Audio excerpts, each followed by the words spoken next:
Shalom, salam sejahtera bagi kita semua. Bapak-bapak yang dikasihi Tuhan Kristus, baiklah ibadah PKB Aras Jemaat Yudea Pal 2 dan PKB sewilayah Manado Timur 6 akan segera kita mulaikan, di mana pertama-tama kita menaikkan pujian syukur pada Tuhan Yang Maha Kuasa karena kita boleh berkumpul di tempat ini dalam satu persekutuan. Ibadah kita pada siang hari ini akan dipimpin oleh Bapak Pendeta Jeffrey Mangero selaku Ketua Badan Pekerja Majelis Jemaat Victory KRI Giberu, dan pada bapak-bapak yang hadir kami ucapkan selamat datang, dan kita akan bersama-sama mengikuti ibadah pada siang hari ini. Kami silakan, Pak.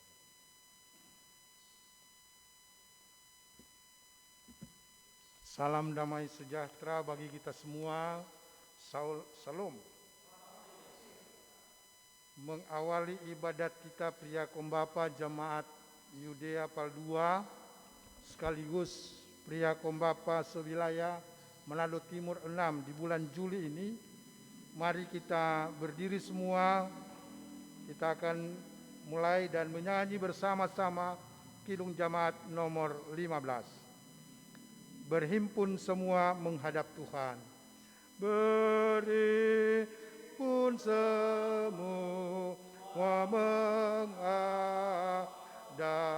Tuhan, dan pujilah Dia pemurah benar. Berakhirlah segala pergumulan, diganti damaian yang besar. Mari kita tabiskan ibadat ini di dalam persekutuan dengan Bapa, Anak, dan Roh Kudus. Maka tertahbislah ibadat Pria Kaum Bapa Jemaat Gemim Yudea Pal 2 dan wilayah Manado Timur 6. Amin. Kasih karunia dan damai sejahtera besertalah dengan kita sekalian. Amin. Ayat yang kedua lagu tadi, hormati namanya serta kenangkan. Hormati namanya serta kenangkan, mujizat yang sudah dibuatnya, hendaklah terus syukurmu kau nyatakan di dalam hidupmu seluruhnya. Dipersilakan untuk duduk kembali.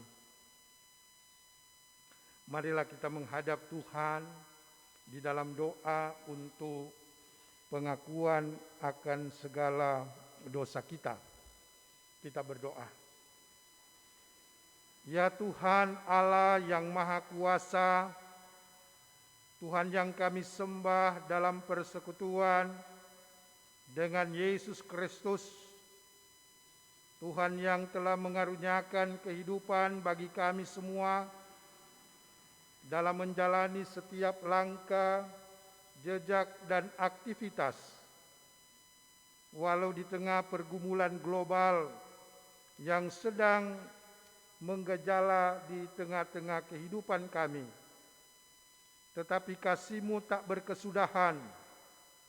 Oleh karena itu, melalui persekutuan Pria Kaum Bapa Jemaat Gemim Yudea Pal 2, tetapi pula bersama dengan Pria Kaum Bapa sewilayah Manado Timur 6, terhimpunlah kami di rumah Tuhan ini, tetapi juga ada di rumah mereka masing-masing melalui sarana teknologi live streaming.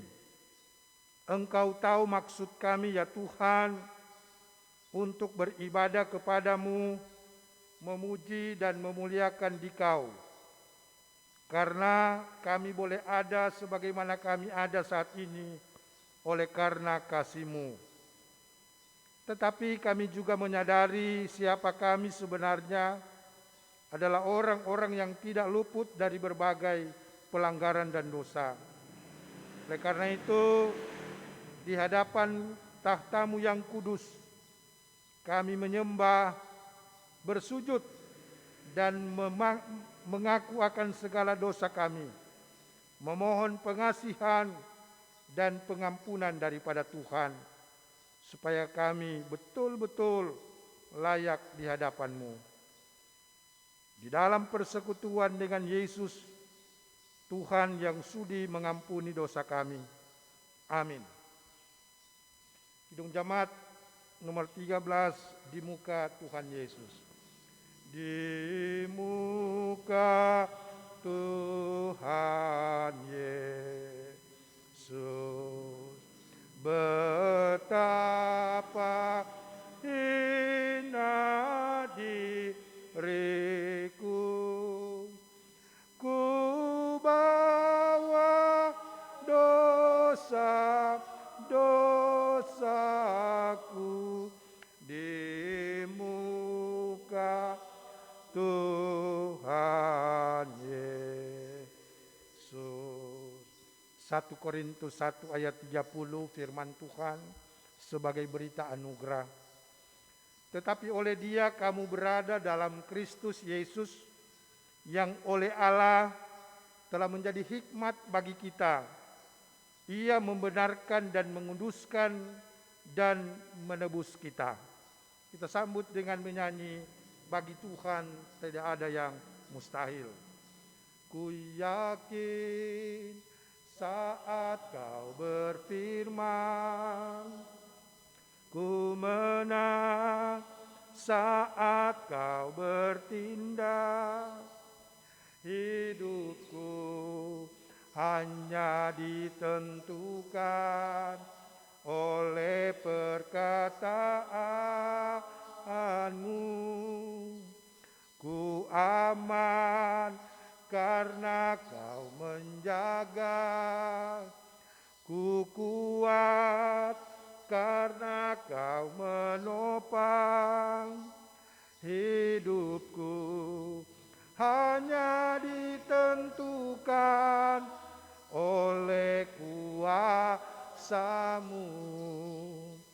Bagi Tuhan tak ada yang mustahil.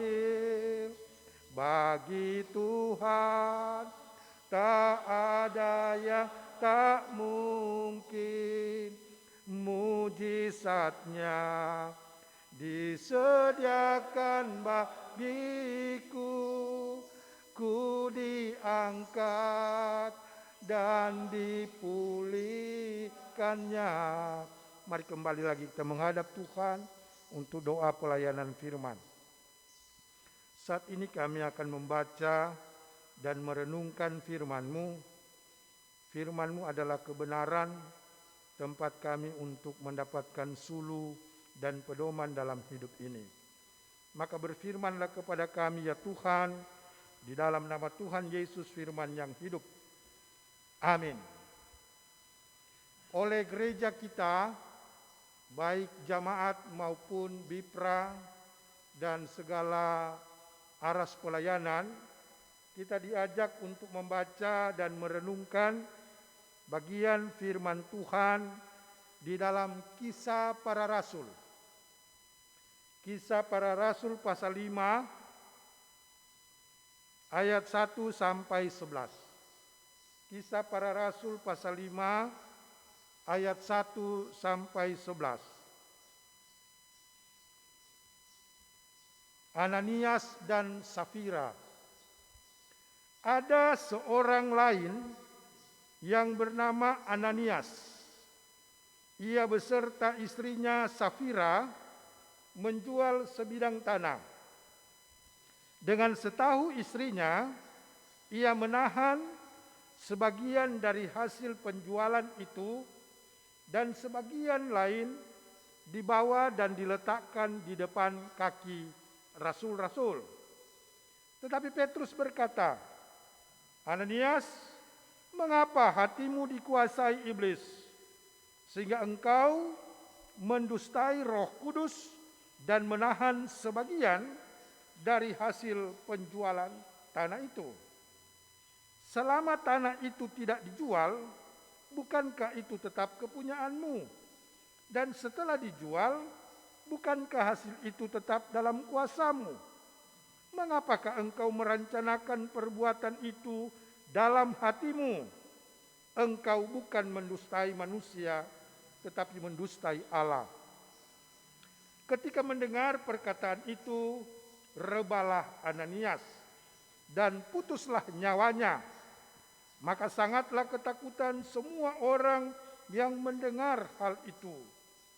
Lalulah datang beberapa orang muda, mereka mengapani mayat itu, mengusungnya keluar dan pergi menguburkannya. Kira-kira 3 jam kemudian masuklah istri Ananias, tetapi ia tidak tahu apa yang telah terjadi. Kata Petrus kepadanya, katakanlah kepadaku, dengan harga sekian tanah itu kamu jual? Jawab perempuan itu, betul sekali. Kata Petrus, mengapa kamu berdua bersepakat untuk mencobai roh Tuhan? Lihatlah, orang-orang yang baru mengubur suamimu berdiri di depan pintu dan mereka akan mengusung engkau juga keluar. Lalu rebalah perempuan itu seketika juga di depan kaki Petrus dan putuslah nyawanya. Ketika orang-orang muda itu masuk, mereka mendapati dia sudah mati. Lalu mereka mengusungnya keluar dan menguburnya di samping suaminya. Maka sangat ketakutanlah seluruh jemaat dan semua orang yang mendengar hal itu. Jemaat dan pria kaum bapa yang kekasih di dalam Tuhan, baik yang ada di rumah gereja ini maupun ada di rumah masing-masing, baik dalam lingkup jemaat Gemim Yudea Paldua, tetapi jemaat-jemaat yang ada dalam lingkup wilayah Manado Timur 6. Terimalah salam Kristiani, salam bagi torang semua. Dan salam dalam konteks sekarang, salam sehat dan diberkati torang semua. Serta mau menjadi berkat. Bab nyanda ada guna kalau sehat, kong nyanda menjadi berkat juga bagi orang lain. Di tengah-tengah gejala bahkan dampak serta akibat bahkan fenomena COVID-19 yang masih sedang bergejala, bahkan katanya lebih hebat lagi. Orang senantiasa meyakini Tuhannya tidak mau kasih biar pat orang. Pemeliharaannya, pemberkatannya, kasihnya sempurna. Di tengah-tengah orang berupaya menghindari berbagai ancaman dan fenomena yang ada, tetapi iman kita supaya tetap kuat. Bab apapun pergumulan, apapun situasi dan kondisi, jika motivasi iman kita tetap berada dalam keteguhan, ya, tidak mudah goyah dan tidak mudah goncang dalam berbagai situasi. Bahkan kita pun diajak bersukacita, ya, sebagaimana perenungan-perenungan yang lalu. Bersukacita artinya dalam bahasa sederhana, senang dan gembira terus di tengah-tengah berbagai situasi dan kondisi. Suasana dunia leso dalam keadaan bergumul, kontorang sedih dan tidak dalam gembira, maka virus gampang ya mau datang patorang, ya toh. Bab orang beriman, kegembiraan adalah bagian daripada obat.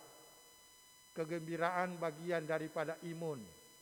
Ya, kegembiraan bagian daripada penangkal segala ancaman dalam kehidupan ini. Renungan yang akan menjadi perenungan kita di minggu yang berjalan ini dengan tema kebenaran versus dusta. Ya, dua hal ini yang saling bertolak belakang.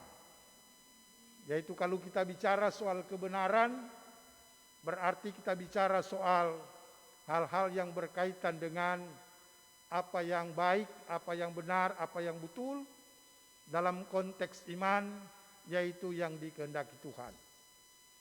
Sedangkan versus atau lawannya adalah dusta alias putar balik. Sambil berefleksi dari kisah sepasang suami istri yang bernama Ananias dan Safira dengan kasus yang terjadi di tengah-tengah perkembangan yang begitu luar biasa pada saat jemaat mula-mula terbentuk. Cerita ini mungkin sudah banyak kita dengar dari sekolah minggu, dari mana-mana. Bahkan cerita ini selalu menjadi rujukan ketika orang bicara soal memberi yang terbaik, bicara soal keadilan, bicara soal kejujuran, bicara soal penyelewengan, bicara soal ketidakbenaran. Banyak khotbah-khotbah merujuk daripada cerita ini.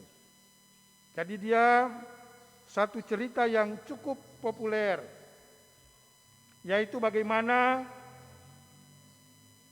pasutri, ya, pasangan suami istri ini merencanakan dan melakukan kejahatan dalam ranah kesucian, yaitu soal memberi persembahan. Dan oleh para rasul-rasul, tindakan Ananias dan Safira ini berakibat fatal, yaitu mereka menjual tanah dan mendustai Allah, dan konsekuensinya adalah mereka berdua mati. Sebetulnya nama Ananias dan Safira ini sangat indah, ya. Ananias berarti Allah penuh dengan anugerah. Sedangkan Safira artinya indah, molek, dan cantik. Ya, saya kira nama yang cocok untuk hal-hal yang mengandung kebaikan dan keindahan. Cuma kadang mau dengar orang pakai nama Kang ini kan, pakai nama Ananias dengan Safira, karena mungkin don takut DP akibat. Padahal nama ini indah ya, Ananias, Allah penuh dengan anugerah. Safira cantik, molek, dan indah, ya. Maka kadang orang pakai ya, takut dia akibat, yang kage mati kage-kage, ya. Jadi nama yang ada pada mereka tidak sesuai dengan kelakuan, temperamen, bahkan akhlak mereka yang tidak baik.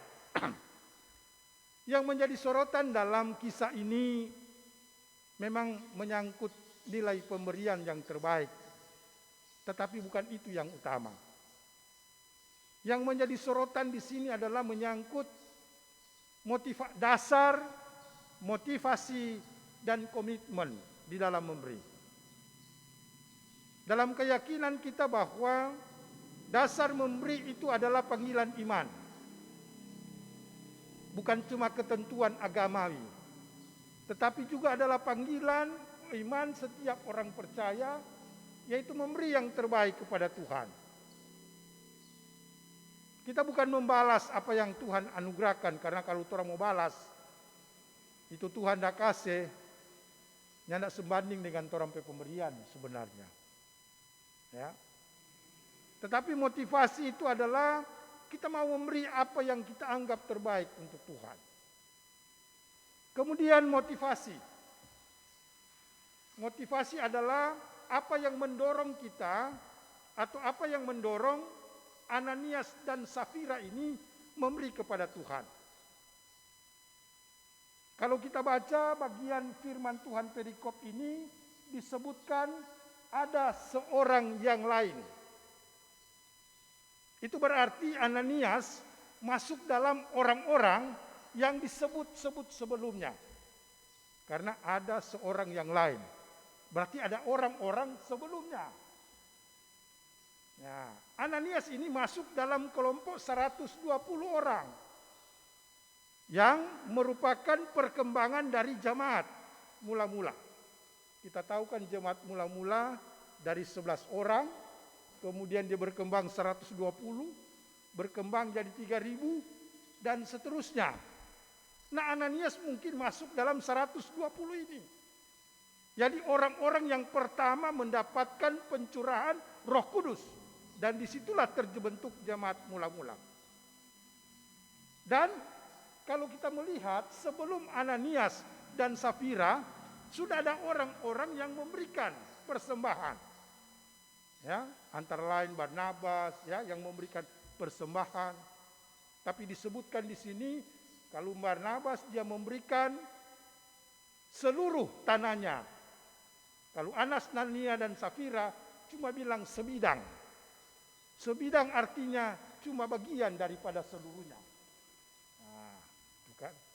Jadi kemungkinan motivasi yang ada di dalam diri Ananias dan Safira ini adalah bagaimana dia mau menunjukkan kalau orang bakase, kita juga mau bakase. Jadi ada motivasi itu, motivasi untuk bersaing. Ya. Kemudian yang ketiga adalah komitmen. Yang mana dalam kehidupan jemaat mula-mula ada satu komitmen yang sudah mereka jalin bersama adalah hidup sehati sepikir. Sehati sepikir dan sepenanggungan. Dalam konteks tatanan jemaat mula-mula adalah apa yang kamu miliki adalah milik bersama. Itu sudah komitmen dari jemaat mula-mula. Jadi beda sekali dompet kehidupan kan kalau orang bisa baca dalam pasal sebelumnya. Cara hidup jemaat. Jadi di jemaat pertama apa yang kita punya milik bersama. Mau ngana belum jual atau ngana sejual tetapi milik bersama. Ya. Nah itu ketika Ananias dan Safira mereka melakukan penyimpangan-penyimpangan dengan mengambil hasil dari penjualan tanah, itu pertama mereka sudah melakukan penyimpangan atas dasar daripada memberi itu. Memberi yang terbaik. Kedua, mereka sudah lari daripada motivasi untuk memberikan. Mereka hanya mau memberikan untuk demi persaingan. Supaya dapat lihat ada bakasi. Karena ada orang lain yang sudah babakase. Yang ketiga adalah mereka lari daripada komitmen hidup bersama. Yang mana apapun yang mereka miliki pada saat itu menjadi milik bersama. Jadi di sini ada penyimpangan terhadap dasar dan penyimpangan terhadap motivasi dan penyimpangan terhadap komitmen yang ada dalam kehidupan jemaat. Sehingga dikatakan di sini Petrus bilang, kamu menahan yang bukan menjadi milikmu. Ini kata menahan, menahan sebagian itu diterjemahkan dari kata nospiso. Ya. Nospiso artinya penyelewengan.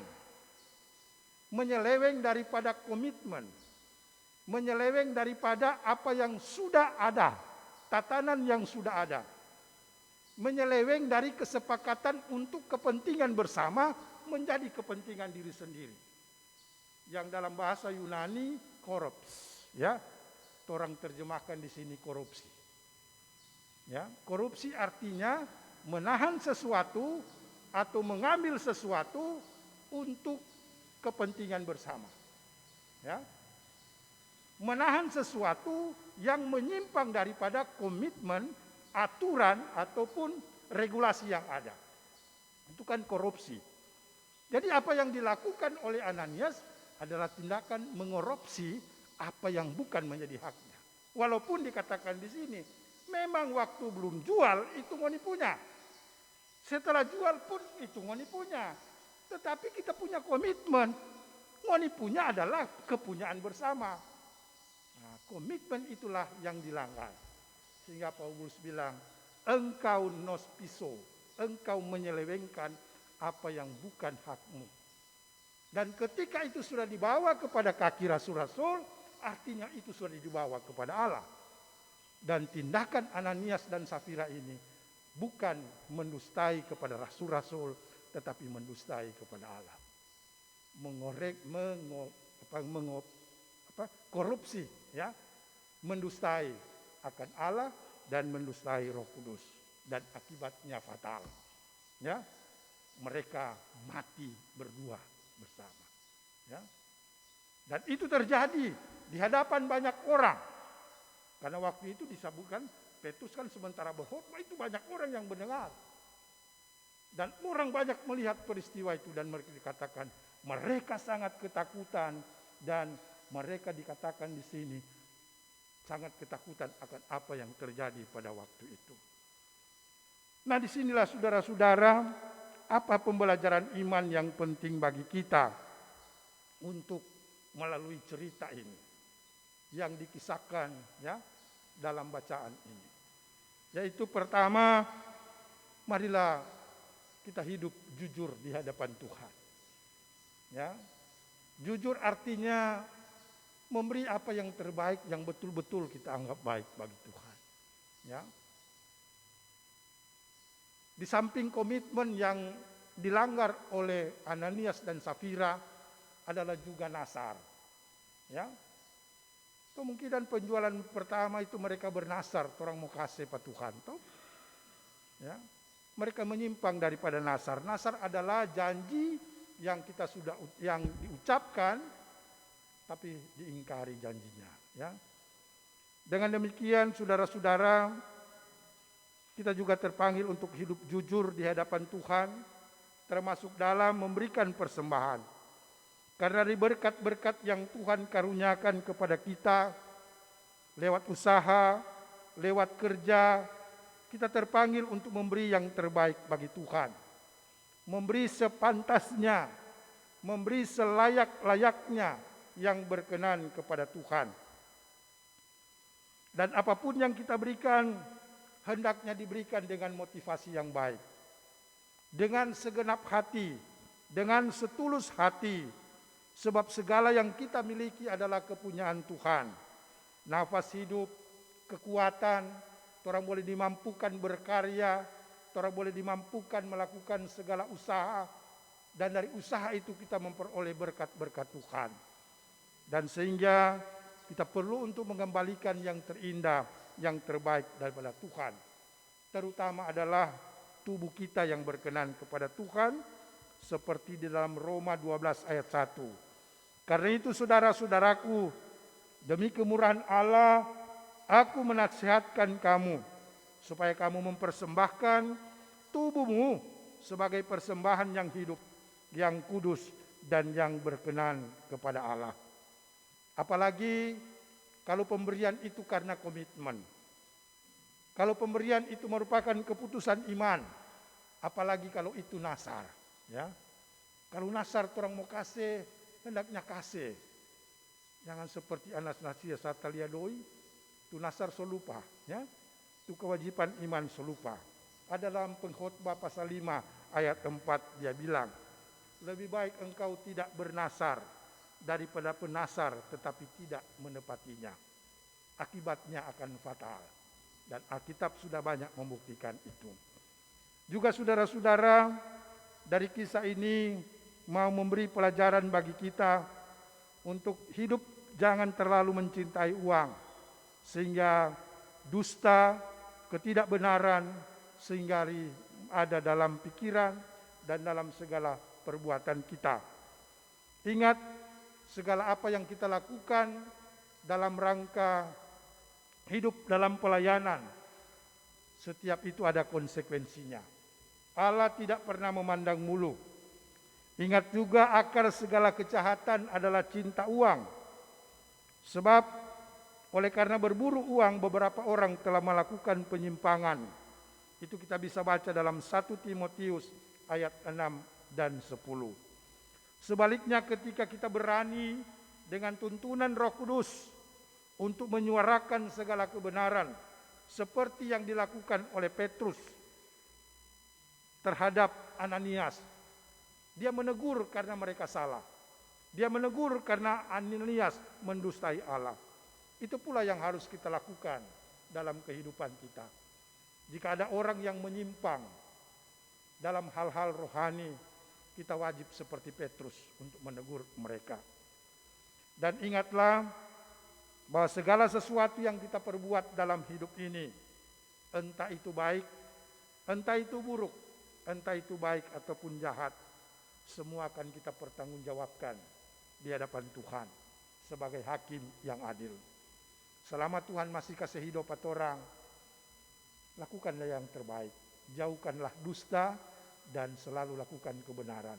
Termasuk kebenaran di dalam pelayanan kita dengan memberi yang terbaik untuk Tuhan. Terutama tubuh dan roh kita untuk kita berikan yang terbaik dalam pelayanan, dalam kerja untuk hormat dan kemuliaan bagi nama Tuhan. Amin. Mari kita akan memberikan persembahan sambil memberikan kita menyanyi Berilah yang baik. Berilah yang baik, berilah yang baik. Tuhan sudah memberi kau yang terbaik. Apa yang kau beri, berilah sekarang. Tuhan janji balas kau dan berkati kau selamanya. Sekali lagi. Berilah yang baik, berilah yang baik. Tuhan sudah memberi kau yang terbaik. Apa yang kau beri, maka berilah sekarang. Tuhan janji balas kau dan memberkati kau selamanya. Mari kita berdoa. Dengan firman-Mu kami boleh belajar tentang dasar, motivasi, komitmen untuk memberi yang terindah, yang terbaik, tanpa dusta dan tanpa persenggokolan yang jahat seperti yang dilakukan oleh Ananias dan Safira. Tapi kami boleh belajar di sini Tuhan, bahwa di dalam Engkau tidak boleh ada dusta. Di dalam Engkau semua harus kami didasari, dimotivasi dalam komitmen untuk memberi yang terbaik, yang terindah bagi Tuhan. Firman-Mu ini mendorong bagi kami untuk menjadi orang-orang yang percaya, betul-betul mau melakukan apa yang Engkau kehendaki, termasuk dalam momentum memberi yang terbaik untuk Tuhan. Firman-Mu ini juga mengajak bagi kami untuk termotivasi melakukan segala hal dalam upaya-upaya dan usaha-usaha hidup ini, agar kami untuk senantiasa mau memberi tanggung jawab iman kami dari segala hasil-hasil yang kami peroleh dan nikmati dalam hidup ini. Firman-Mu ini mau mengingatkan kami untuk tidak mencintai uang secara melebihi, akhirnya membuat kami tidak jujur di hadapan Tuhan. Terima kasih Tuhan atas firman-Mu, kiranya boleh menjadi pembelajaran, tetapi juga mau menjadi pedoman dalam hidup kami. Atas kesempatan yang Engkau perkenankan kami boleh beribadat saat ini, layaklah kami membilang terima kasih. Sambil kami berdoa Tuhan, untuk kami bapak-bapak, baik di Jemaat Yudea maupun di wilayah Manado Timur 6, menjadi bapak-bapak yang baik, bapak-bapak yang bertanggung jawab, bapak-bapak yang punya komitmen iman yang sungguh, bapak-bapak yang senantiasa tidak seperti Ananias, tetapi bapak-bapak yang senantiasa bertanggung jawab dalam iman kami. Memberkati dalam tugas profesi, jabatan, mata pencarian, usaha kami, ataupun segala cucuran keringat kami, jeri dan juang kami, dalam tanggung jawab kami di keluarga sebagai kepala keluarga, dalam tanggung jawab kami sebagai suami, papa, ataupun sudah ada yang memiliki cucu sebagai opa. Kiranya Tuhan, kami diberi kemampuan sebagai penanggung jawab ekonomi, sebagai pengayom rumah tangga, sebagai pemberi rasa nyaman dalam kehidupan keluarga, agar kami dapat melakukan itu dengan penuh baik. Sebagai bapak-bapak gereja, tiang gereja, penguat gereja, sumber ketahanan gereja, bahkan sebagai motivator-motivator dalam gereja, mampukanlah kami melakukan tanggung jawab itu. Sebagai bagian dari masyarakat dalam pergaulan kami, agar kami menjadi bapak-bapak yang diberkati, tetapi menjadi berkat dan teladan bagi orang lain. Pimpinlah, berkatilah keluarga kami masing-masing. Kiranya kami diberkati segala apa yang ada dalam rumah tangga kami, istri kami, anak-anak kami, cucu-cucu kami diberkati oleh Tuhan.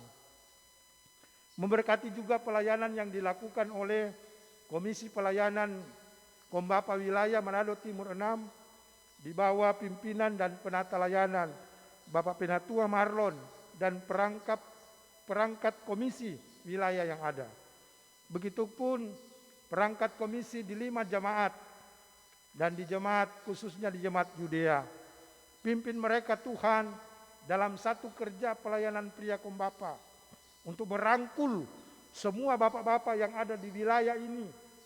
Ada yang masih malas, ada masih mengeraskan hati, ada yang masih belum setia. Tuhan, tiliklah, dan kiranya Tuhan akan senantiasa menilik dan mengajak dalam iman mereka. Lewat kami, mereka juga menjadi bapak-bapak yang diberkati dan menjadi berkat. Dalam doa ini juga kami Tuhan tetap berdoa seperti doa-doa seluruh dunia, doa-doa seluruh bangsa, doa-doa semua daerah dan orang percaya di muka bumi ini dalam pergumulan pandemi COVID-19 yang masih merajalela dan mengancam kehidupan umat-Mu. Tuhan, tolonglah kami. Pulihkanlah negeri dan bangsa kami. Virus yang membahayakan ini Tuhan, kalau boleh Engkau laluhkan. Tetapi toh kalau ini harus menjadi bagian daripada kehidupan di dunia ini, mampukanlah kami untuk beradaptasi dengan pertahanan tubuh yang kuat, imun yang kuat, iman yang kuat, iman yang teguh, tetapi juga aman di dalam segala sesuatu. Dengan mentaati segala protap, segala aturan yang boleh kami hidup di tatanan yang baru ini. Hindarkan kami Tuhan. Bentengi kami dengan malaikat surgawi-Mu. Roh Kudus-Mu melumuri tubuh kami, agar virus wabah penyakit ini tidak akan bersentuhan dengan tubuh kami. Tetapi ajarlah kami untuk hidup tertib, hidup dalam pola-pola yang sehat, pola-pola hidup yang baik, pola-pola hidup yang senantiasa diberkati dengan hikmat dan karunia daripada Tuhan. Terima kasih Tuhan. Apa yang diupayakan oleh pemerintah kami, negara dan bangsa kami, bahkan gereja kami, diberkati oleh Tuhan. Ini doa kami, ini sembahyang kami. Kami persatukan dalam doa Bapa kami yang telah Engkau ajarkan murid-murid, dan kami akan ucapkan bersama-sama. Bapa kami dalam surga, dikuduskanlah nama-Mu, kerajaan-Mu, Jadilah kehendak-Mu seperti di surga. Bila kami pada hari ini makanan kami yang secukupnya, dan ampunilah kami akan segala kesalahan kami, seperti kami juga mengampuni bersalah pada kami. Dan jangan bawa kami ke dalam pencobaan, tapi lepaskan kami dari penjahat. Karena Engkau yang punya kerajaan, kuasa dan kemuliaan sampai selama-lamanya. Amin. Mari kita berdiri, kita menyanyi bersyukur kepada Tuhan. Bersyukur kepada Tuhan, bersyukur kepada Tuhan, sebab Ia baik. Bersyukur. Mari kita menerima berkat, anugerah dan sejahtera dari Tuhan kita Yesus Kristus, kasih Allah Bapa dan persekutuan Roh Kudus menyertai kita semua sekarang dan selama-lamanya. Amin. Amin. Amin.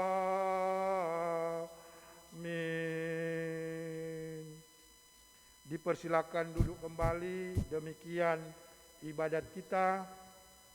Terima kasih atas kesempatan dan Tuhan memberkati orang semua.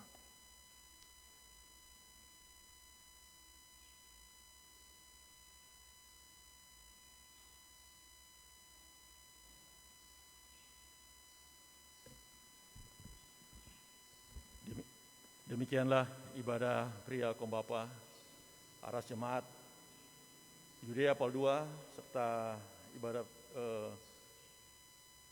PKB Semenaju Wilayah Timur 6 telah selesai, dan kiranya firman Tuhan yang telah diwartakan tadi, disampaikan tadi oleh Bapak Pendeta Jeffrey Mangero STH dapat menjadi pedoman dalam kehidupan kita, dan kepada Bapak beserta dengan keluarga, kiranya Tuhan memberkati segala pelayanan dan aktivitas Bapak. Dan kepada seluruh pria kaum Bapak yang hadir, pria kaum Bapak Aras Jemaat Yudea dari kolom 1 sampai kolom 10, serta pria kaum Bapak sebelah Manado Timur 6, kiranya Tuhan memberkati kita semua. Selanjutnya kita tiba pada pengumuman yang akan disampaikan oleh Bapak Penatua PKB Aras Jemaat Yudea Pal 2 sekaligus Ketua PKB sebelah Manado Timur 6. Kami persilakan Bapak Penatua Maron Sumaro.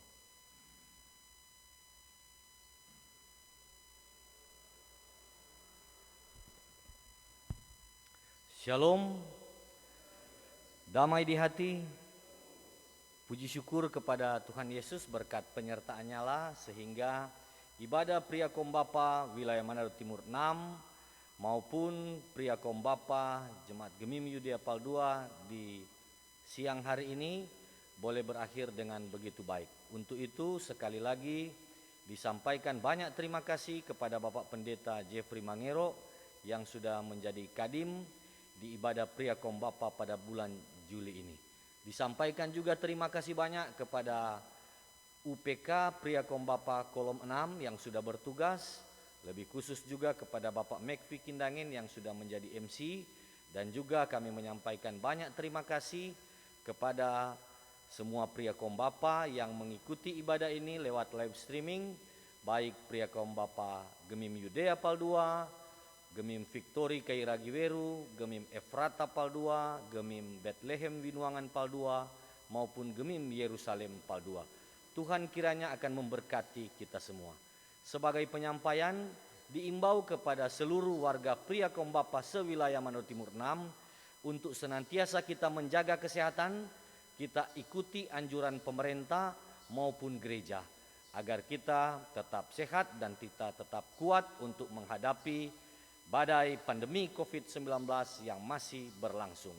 Saya kira ini harus kita tekankan dan pria kaum bapa harus menjadi teladan, ujung tombak untuk mendukung semua program pemerintah agar COVID ini bisa kita kendalikan. Demikian penyampaian, sekian dan terima kasih. Salam sehat.